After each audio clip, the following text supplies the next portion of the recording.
Thank you all for joining.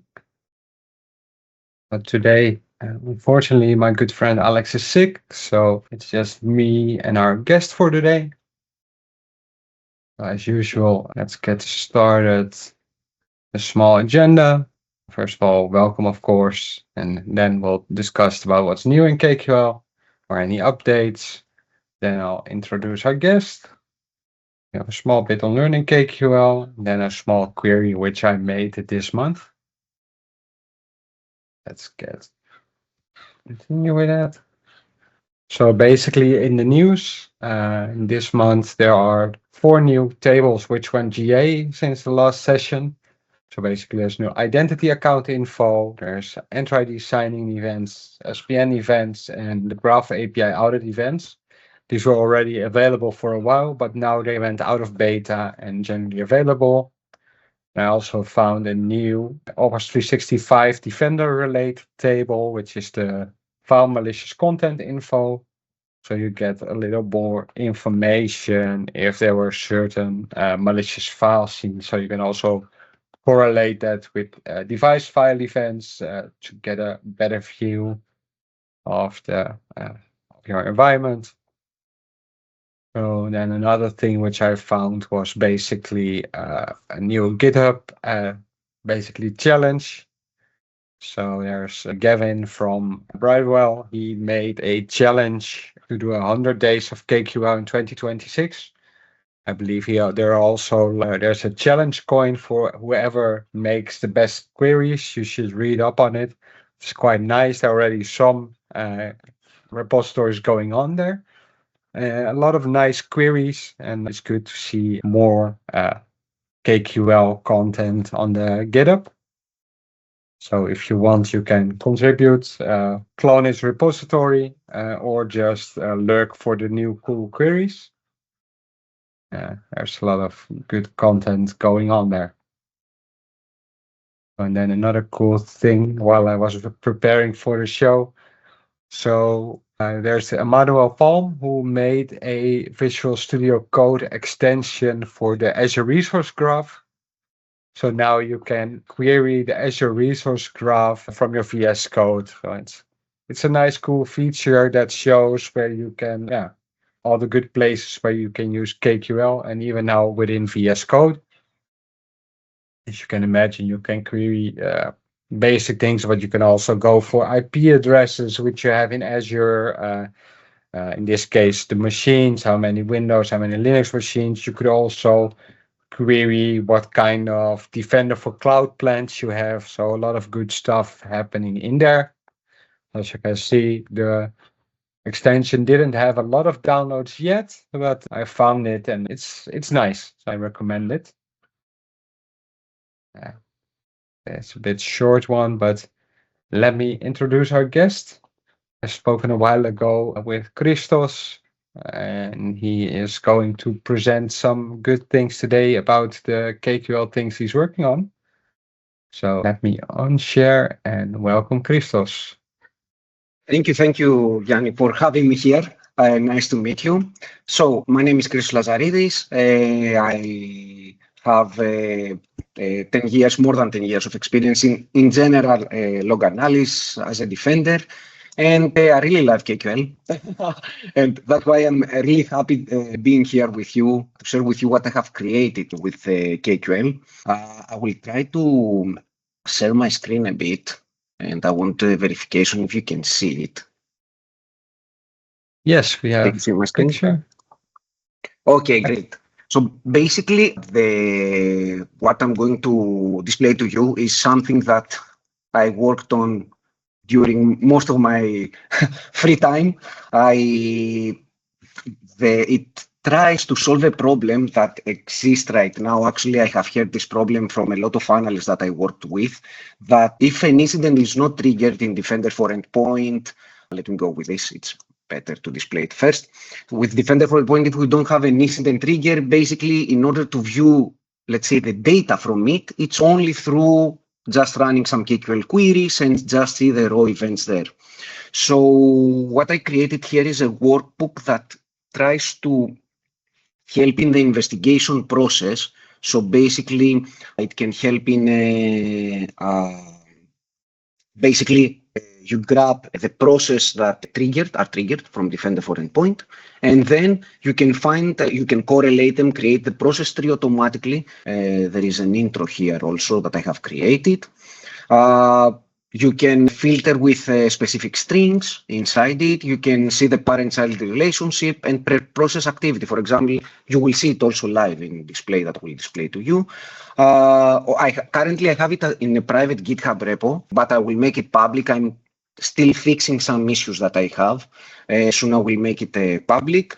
And there are also some, of course, requirements in order for you to use it when it is deployed.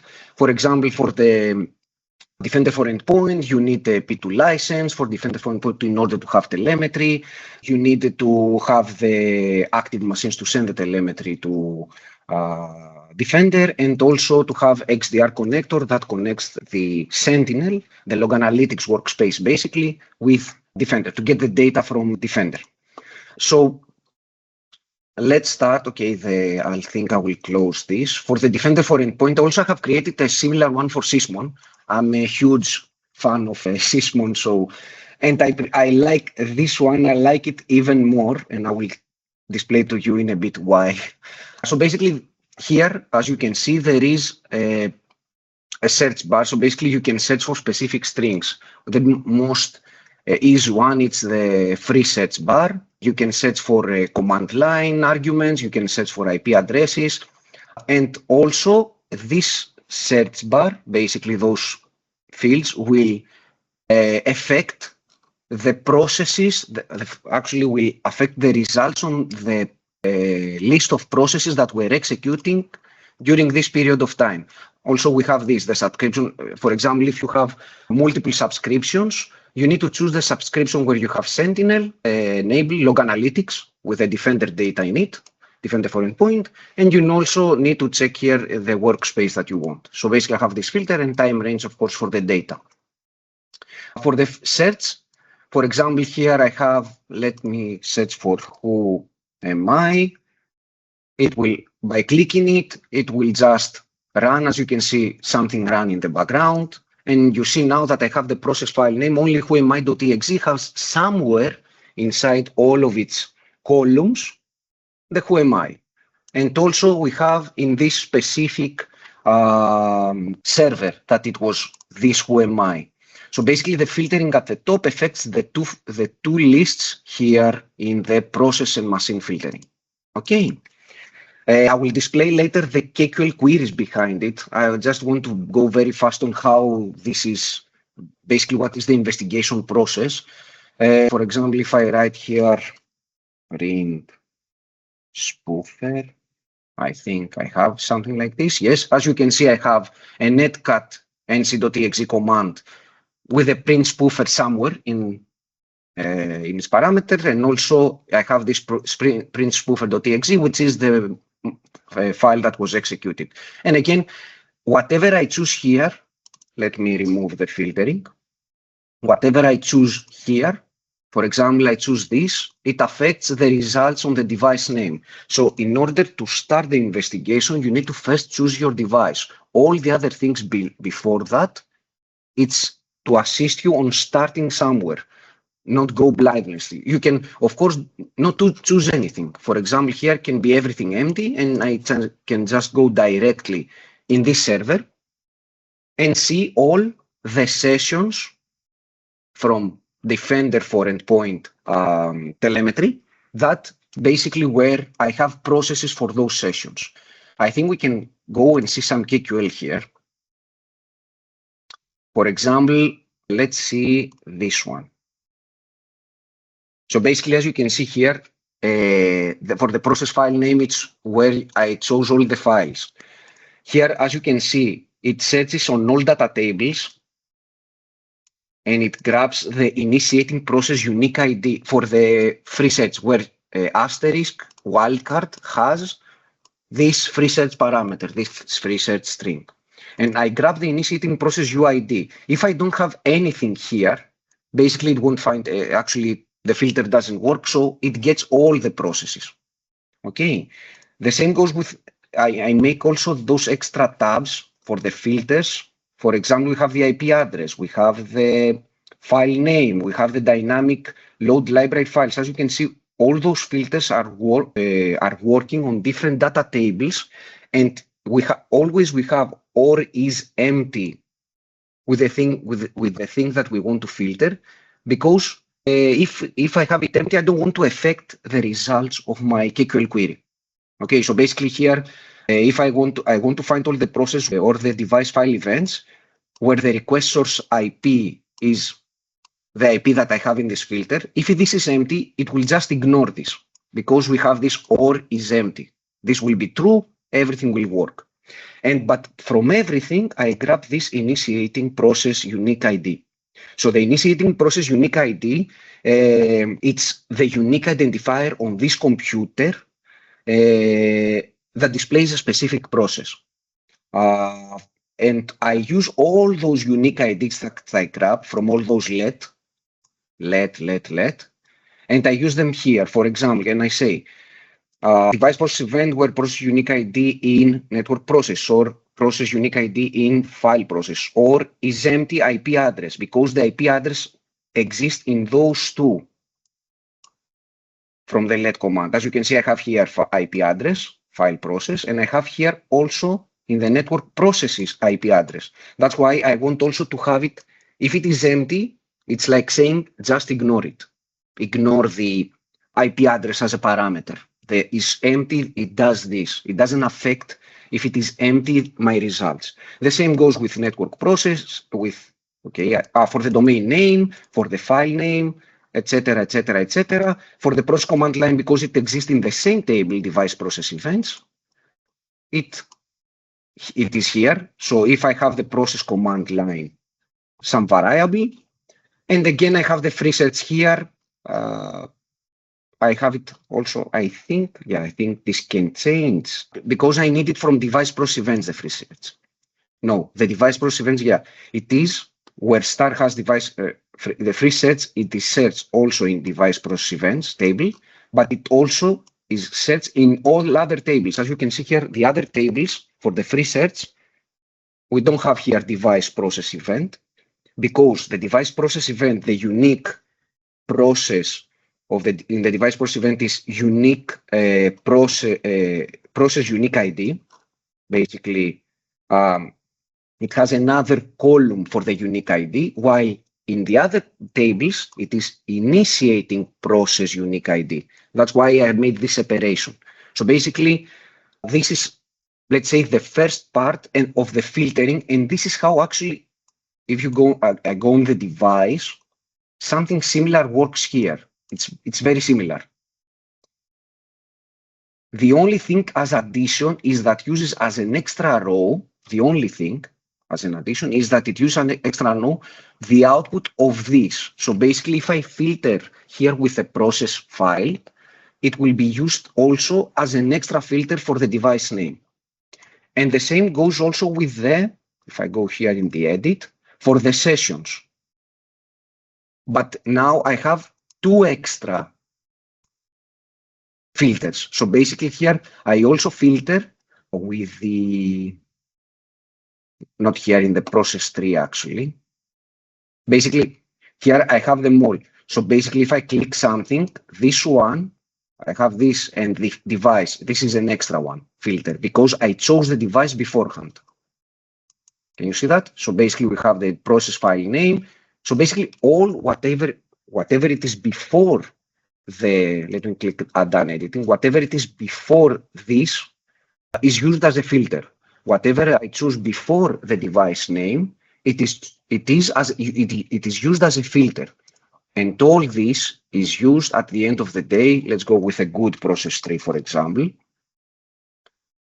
to find a cool, let's say, session, because everything it is tied to a session. So basically, whenever a malicious actor or something, a normal user is doing something on a Windows machine, they need to first authenticate, put their credentials, create a session, and inside this session, they do whatever they do. Let's go now with the second thing, which is the Also, I grab from the device logon events. Yeah, let me display this. I grab from the session. Whenever I choose the session, I get the process tree related to this session, and also the authentication activity.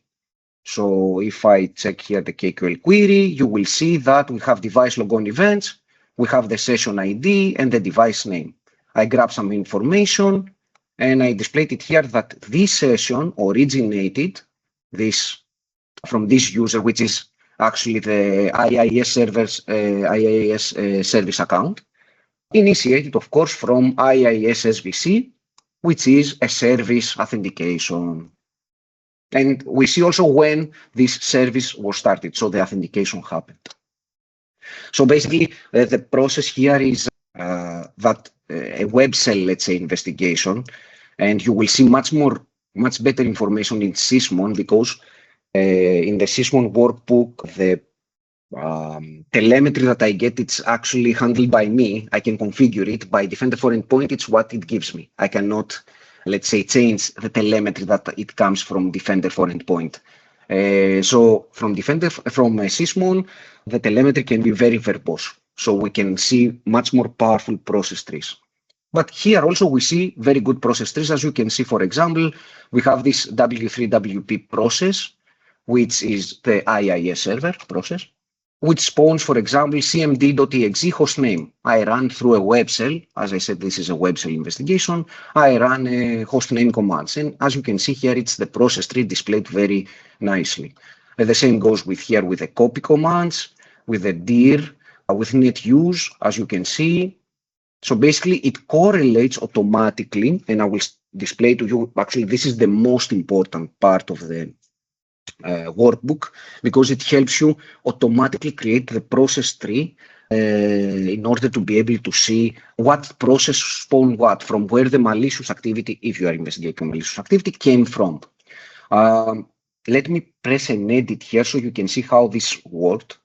So basically, I'm just running this KQL query. So what it does, it was different. I changed it, I don't know, 3 weeks ago, probably, in order to be able to, because I didn't have in the same process, I didn't have all the, in the same process tree, all the process that I wanted to have a good view. Why I'm saying that? For example, let's say that we have a process that it is running with system privileges. This W3WP process probably, or network service privileges. As you can see, it runs with account. Also, you can, anything can be set, can be here, you can click them and see the details of each process. As you can see, this thing is running, it's running with normal account. You will see it in privilege escalation. I have also a privilege escalation. Basically, I changed the query here in order to grab one process above the parent process in the process tree. So how this goes, let me go in detail. So basically here what I do is I search for the device process events, and we get for this session, and I grab from all the device process event for this session, the initiating process unique IDs, or all the unique IDs that spawn those processes. I also grab, from this I get the parent processes. So where the process unique ID in parent process unique IDs. So basically this one is this one. So basically now I found all the parent processes, all the details from the initiating process unique IDs. And then I get all the processes again from the same session. And I union those two tables, and I get the unique rows based on the process unique ID, initiate process unique ID. Why I do this? Because I need to grab one process above the process tree, even though it might not be in the same session, just to fix inconsistencies in the process trees. Okay. How the process tree is created. So basically in the column settings, it's this really nice feature that exists, the tree group by settings. So basically the tree group by settings, you can create parent-child relationship based on values on each row. So basically here, as you can see, I have chosen the parent-child relationship. the field that I want to be displayed is the process command line. So that's why we have the process command line as the first column. And I want the process tree, the parent-child relationship to be displayed for the process unique ID to be the child and the parent unique ID, let's say, to be the initiating process unique ID. And I correlate those two, so I automatically the workbook grabs those unique identifiers and correlate them in a parent-child relationship between the two events. For example, I would have to find manually, if I go here to the process details, unique ID. So basically here, the unique ID for this host name is this one, this one. And if I go here in this process detail, you will see it's the process unique ID. So basically, this is how the correlation happens automatically from the workbook. Okay. So let me just display this again. This string is the initiating process unique ID from this event. This is an event. All those things are events. They are just displayed in a parent-child relationship through the capability that the workbook has. It comes natively with workbooks, this capability, that they can grab column fields, for example, here the initiating process unique ID, and correlate it in a parent-child relationship with other column fields. So here it is the initiating, and here it is the process unique ID. It's the normal unique ID. And those unique identifiers, because now we are seeing only the events from a device, a specific device, as you can see, I have already chosen this Castle Black server.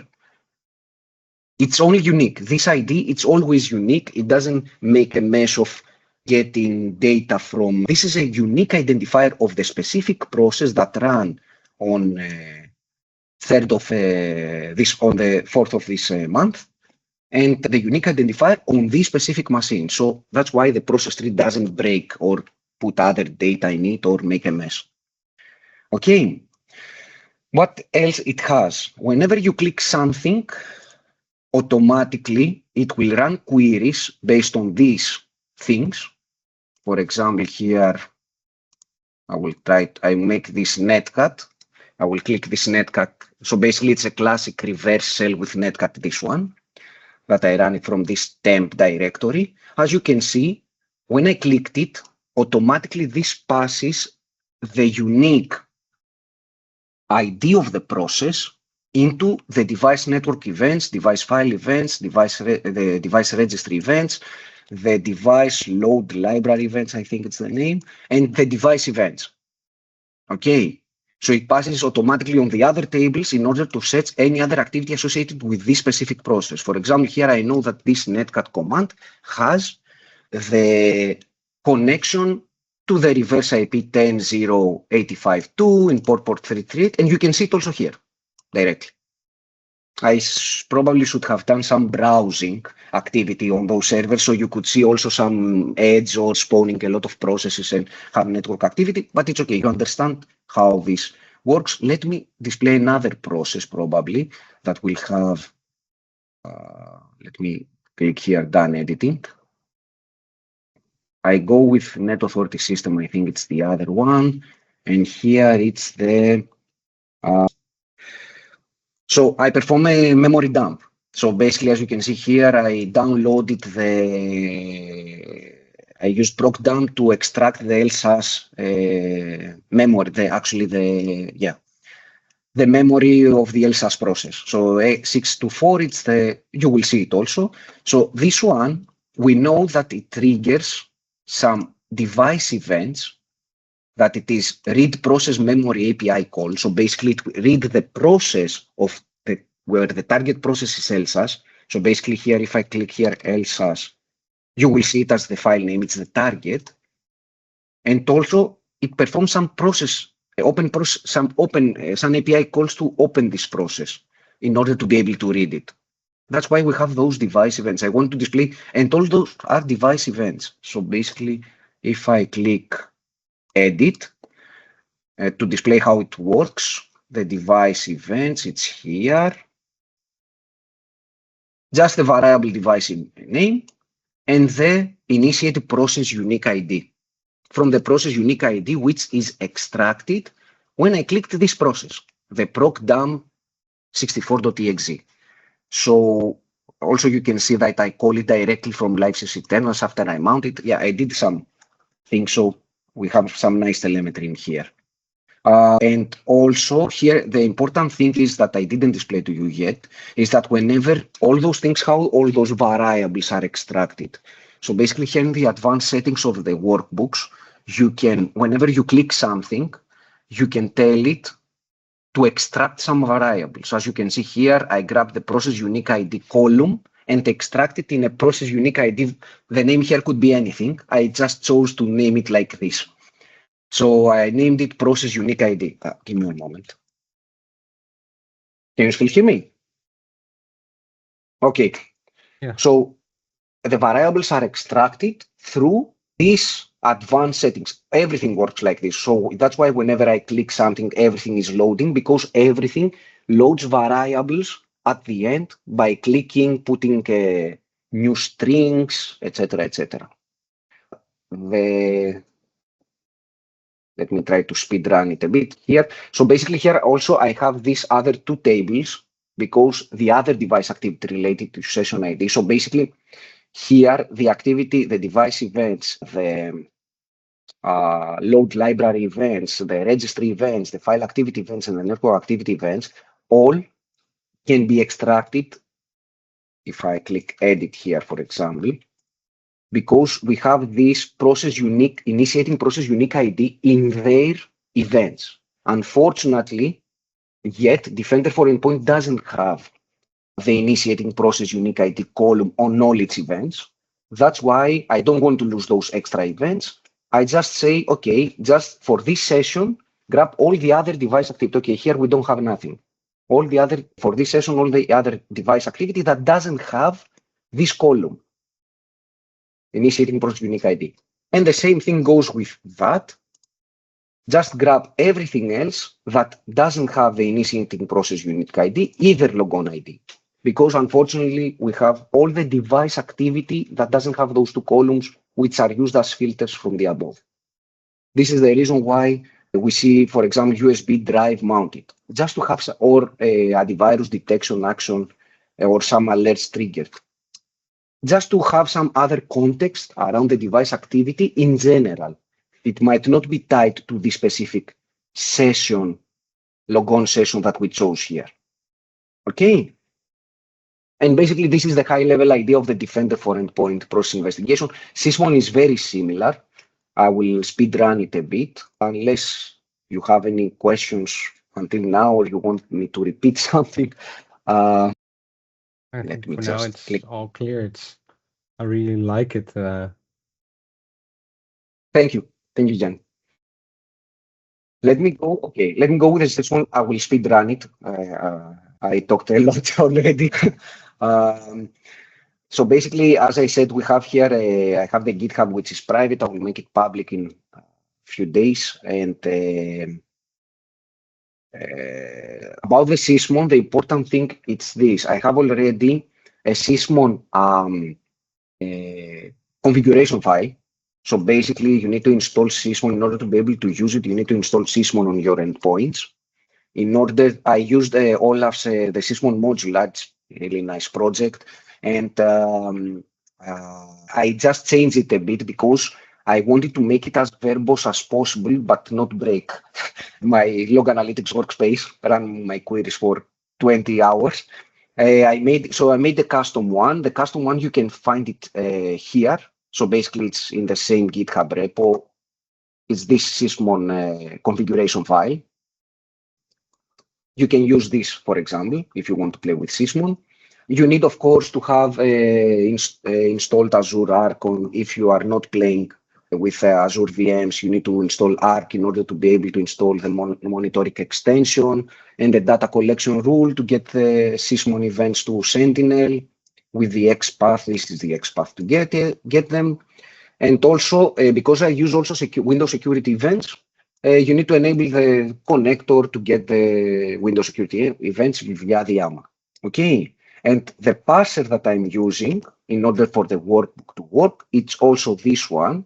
Actually, the parser, it is based on this parser that exists here in Azure Sentinel, but this one is a little bit slow because it performs this evaluate back and pack and this evaluate pivot afterwards, which is two very heavy on resources,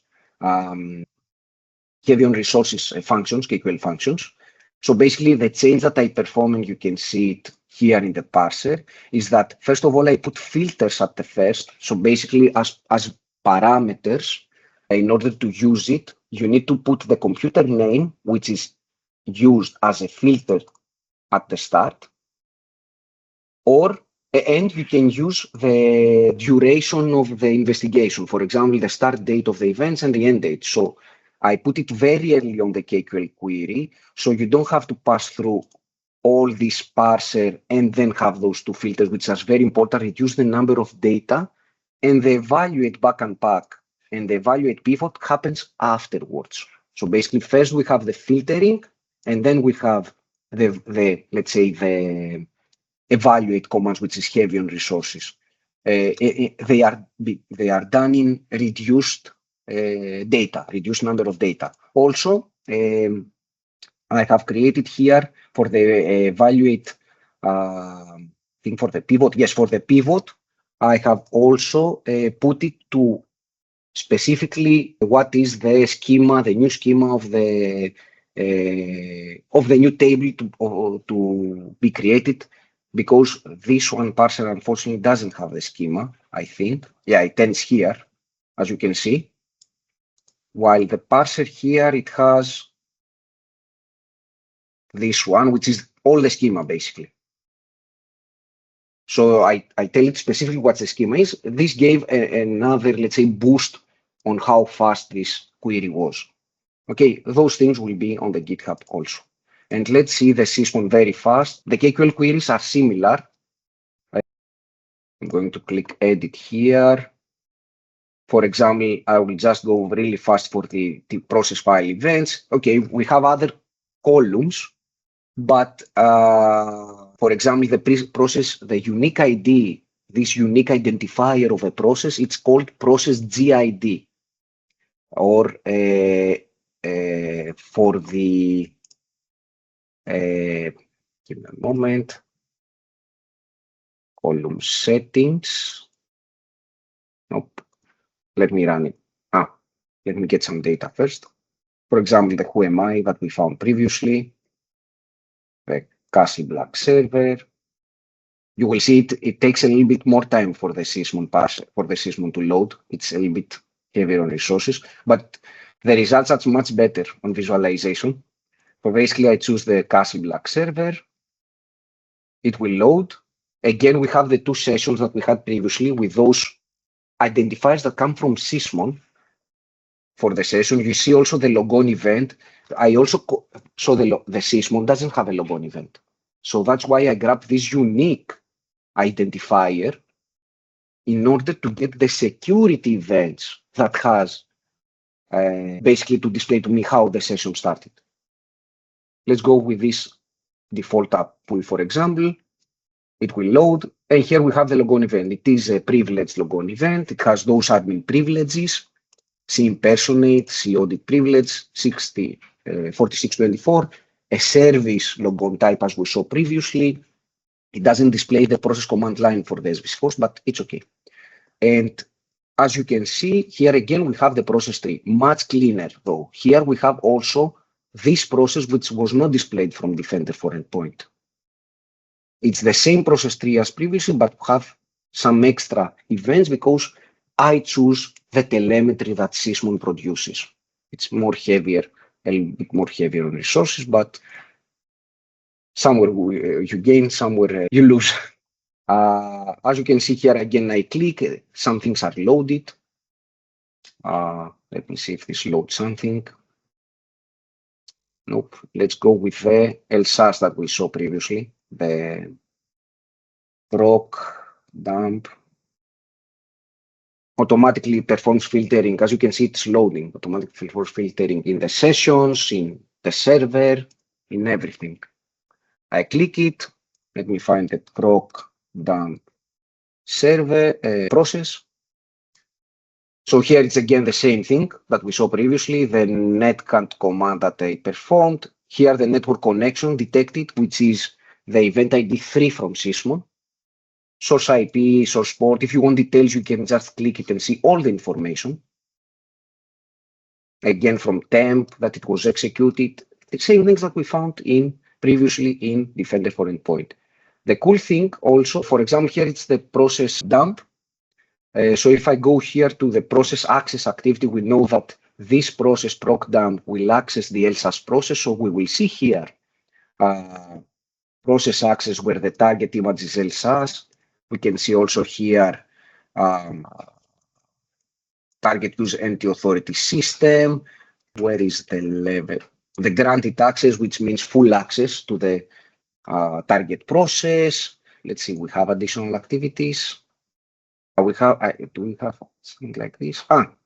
We see also here, okay, it's the process itself from the DLL events. Okay. It's basically here, instead of having different tables, we have different types of events. The event ID 3, event ID 1, which is the process creation. The difference, the only difference is that because now we have this unique identifier in this workbook, we can correlate it with all the security events associated with this process, which is, I think, the best upgrade from the previous workbook. And what Sysmon has better in telemetry than Defender for Endpoint, that this unique string that you see here can be correlated with security events, so you can see security events in this specific session. For example, I run in this session a net command, net.exe. As you can see, net local group users and local group administrators. It triggered security events, which are net commands that enumerate the target group, which is built-in users, and the target group, which is administrators, built-in administrators. So basically, we see that these processes also are displayed as security events in the same session, in the same workbook, through the same, let's say, through this specific investigation process. I think that's it. Okay. I talked a lot. Thank you for the time. Well, it was, like I said before, I really like this. In the end, I believe this should be like really a feature in Defender itself. But it's really Hopefully cool. they will make it. Hopefully they will. For Defender telemetry, it can be done very easily. I think it can be added to the portal. It's just KQL queries. So it's not something fancy at the end of the day. Yeah, but then, it's the linking of processes and the way you can do in a workbook that makes it quite easy. So you can have then the nice tree. If you look at other EDR products, you also have like a more graphical tree like this. Yes, that's why I created actually. I had experience with other EDR products and I say why there is not such a thing in Defender for Endpoint. It is when an incident is triggered, but I want to check everything. I want to do threat hunting. I want to see normal user activity that didn't trigger an incident. You need to have this level of visibility, Exactly. I think. And in Jupyter, you can use the Mystic Pi to create also a nice tree. But then this is built in and this is good for everyone to use. Thank you. Good stuff. Thank you. Welcome. Not sure if any of the guests have any questions for you. They're all good for now. So thank you very much for presenting. It was really cool. Thank you. Thank you, Gianni. And take the screen again. Switch back to the slide deck. So basically, we have two small segments today. This month it's a bit shorter because usually Alex has a lot of great content. I'm sure once he gets back, will help again. So basically, a while ago, I had something to show about Regex, and this month I was playing a bit more with Regex. Also had a good chat with Matthias a while ago, and one of the things we were discussing was how we can figure out what is a phishing mail and what not. So basically, I want to show a bit about that, because in the Defender portal in Advanced Hunting, we have the read-to library for regex. So I wanted to show some things. So maybe I should make this a bit bigger. So I'm sure this is readable now. So basically, what I did is I made a small data set of some characters and some non-Latin characters. And what we wanted to do is, if you have like a phishing mail with Unicode, there are several ways where you can detect it. And one of them is by detecting like non-ASCII characters. You also can use other formattings, like you can say, hey, I want to see if it's something is Latin. You can also use is Latin. And if you just run this, and the result is already there. But basically, what we do is the Latin characters are properly recognized, and then also the bad characters, so the non-Latin characters are recognized. But for some reason, the N is in both non-Latin and Latin, so there's a small overlap in there. Then also we have like the euro sign is recognized. So basically, you can use regex to detect certain character types. If you go to this site, I also put a link in the deck, and also will share it. So basically, regex as KQL is using the read-to library for regex. So if you look for that, you can have several classes, and one of them is you can look for alpha characters. But you can also, if we scroll down a bit, look for the languages. So there's a lot of good stuff in here. So we can look for lowercase. We also don't have to do it like this, but you can say, hey, I want lower, or I want all kinds of white spaces. You can also use this besides the where operator. You can also replace it, or you can also use it in the parse KV operator, where you define key value pairs.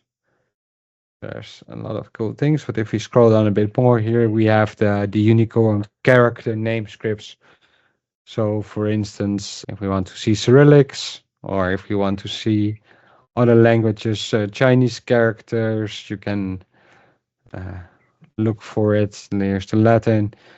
So there are all these characters, and also linear classes. There's also nice fonts which you can use to play around with. And like I said, you can use it for the command lines. You can use it for emails, for subjects, for URLs in emails, all the places where we can see content. So these aren't supported, also not in the KQL, but there's a lot of cool places where we can do things. So that was one of the things which I wanted to show. So basically, you can use this for a lot, and you can also combine it just like with normal regex. You can use the pipe character to define multiples. So if we wanted to also include Cyrillic characters, we can say here is Cyrillic. And then it would also return the Cyrillic characters, and also you can also make it negate like this. No, it's not supposed to be there. I thought it's supposed to be here, but you can also, of course, use the capital P. No, that doesn't. Like Alex always says, prepare the queries. like this. Yeah. So this way you can negate it just like the ASCII one here.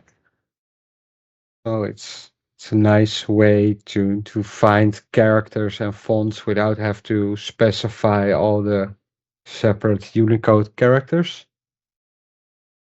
And let's go back. Yes, I'm back again. Sorry about that. So my dock started to reboot. Let's go to the next slide just to be sure. I'll share it again. And another thing which I wanted to share for this month. Next item I wanted to share. For some reason my dock doesn't want to play anymore. But let's just then go back to here. Yes. This was the other thing. So for what did you do this month? I was working on a suspicious LDAP query search where they find multiple atoms. So basically pieces of SharpHound queries, I defined them. And then what I do is basically look for the identity events. And from the identity query event, I specify the LDAP query so that we return all LDAP queries. And then basically I use the parse KV operator to parse key value pairs. So basically there's a key pair called LDAP search scope in there. There's a one called base object, a search filter. And then I use regex to make sure that I get all the components and make sure that it all lands in the same place. Then once it's found, I basically do remove all spaces from the search filter, and that way I'm sure that if someone uses several spaces or several characters which I don't take into account of, maybe they use the space between the parentheses. So I remove all the spaces and then I say, hey, where the search filter has any of these. And then I use the has any, so uppercase and lowercase also doesn't matter. We could also convert the whole search filter to lower first before doing the search. But for now, this is good. And then one of the things which I ran into was a lot of applications use the people picker. So basically, I looked for some of the components in there which are being called by the people picker. And I used this one, the question mark I is for the ungreedy one. So it's for the case uninsensitive one. So that way casing doesn't matter. And this works quite well. And then also a nice trick which I used this month in KQL. Basically, I look for values after the equal signs. Then I say basically return me everything except for the closing parentheses, because that way you get everything between the equals and closing parentheses. So as you can imagine, you could do like ASCII or Cyrillic or make it really complex. But in this case, we just want everything between the parentheses. So this was a really cool way to do it. And in the end, it was also the most flexible way. So I used this query to figure out all the suspicious LDAP queries. As you can imagine, you can fill in a ton of things also maybe from other tools. For now, these work for SharpHound, but you also might want to do it for other offensive tools or other recon tools, Power View, maybe some other tools. So that's what I've done this month. Then let's go back to the deck. This one is also. So this was basically it for this month. And then I would like to thank you all for attending. For those who are joining the MVP Summit, I am looking forward to see you there. And then for the rest, thank you for joining and hope to see you next time.